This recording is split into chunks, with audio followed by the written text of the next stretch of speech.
పైకి లీటర్లా కనిపించే ప్రతి ఆయిల్ ప్యాకెట్ లీటర్ కాకపోవచ్చు, కానీ ఫ్రీడమ్ ఆయిల్ ప్యాకెట్లో మాత్రం ఖచ్చితంగా లీటర్ నూనె ఉంటుంది.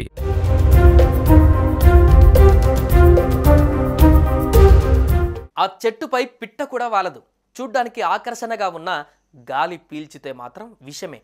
ఈ చెట్టు ఆక్సిజన్ తీసుకొని కార్బన్ డయాక్సైడ్ వదులుతుంది. అంత డేంజర్.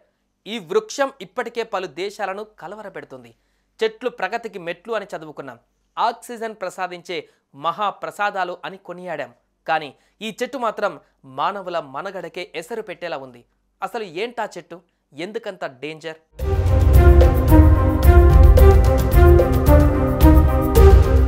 పర్యావరణానికి హాని చేసే చెట్లు కూడా ఉన్నాయని కోనోకార్పస్ చెట్లు రుజువు చేశాయి.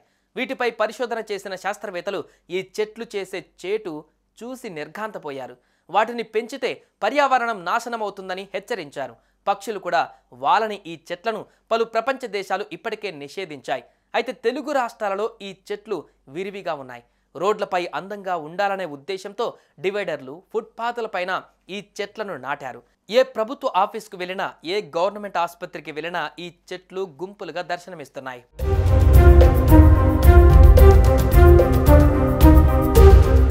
ఇటీవల జరిగిన తెలంగాణ అసెంబ్లీ ఎన్నికలలో కోనోకార్పస్ చెట్లపై చర్చకు వచ్చింది. ఆక్సిజన్ తీసుకొని కార్బన్ డయాక్సైడ్ వదులుతోంది. దాని మీద పిట్ట కూడా కూర్చోదు. అవి ఎక్కడ కనిపించినా తొలగించాలని ప్రభుత్వాన్ని కోరుతున్నానని తెలంగాణ శాసనసభ స్పీకర్ గడ్డం ప్రసాద్ కుమార్ అసెంబ్లీలో అన్న మాటలు. ఆయనే కాదు, ఎంతోమంది పర్యావరణవేత్తలు ఈ చెట్ల విషయంలో ఆందోళనలు వ్యక్తం చేశారు. ఎందుకంటే ఈ చెట్టు వల్ల కలిగే ముప్పు అలాంటిది. ఇప్పటికే కొన్ని రాష్ట్రాలలో వేల కోనోకార్పస్ చెట్లను నరికివేశారు.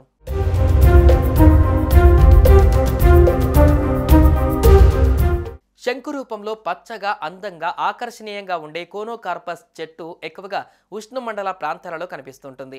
ముఖ్యంగా ఉత్తర అమెరికా, దక్షిణ అమెరికా, ఆఫ్రికా, కరేబియన్లోని తీర ప్రాంతాలలో సహజంగా పెరుగుతుంది. దీనికి ఉప్పు నీటిని తట్టుకొని పెరిగే సామర్థ్యం ఉంటుంది.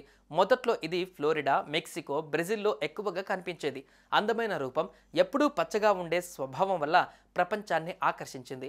దాంతో చాలా దేశాలు అట్రాక్షన్ కోసం ఈ మొక్కలని పెంచడం మొదలుపెట్టాయి.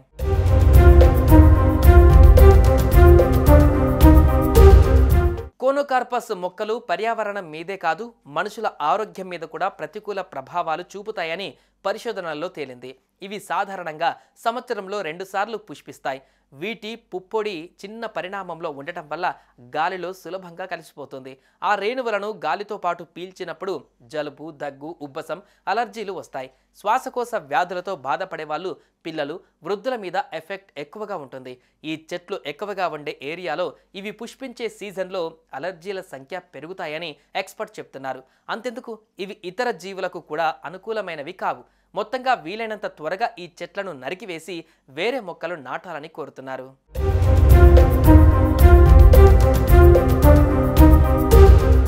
సుమన్ టీవీలో మీ పర్సనల్ అండ్ బిజినెస్ ప్రమోషన్స్ కోసం కింది నెంబర్కి కాంటాక్ట్ చేయండి.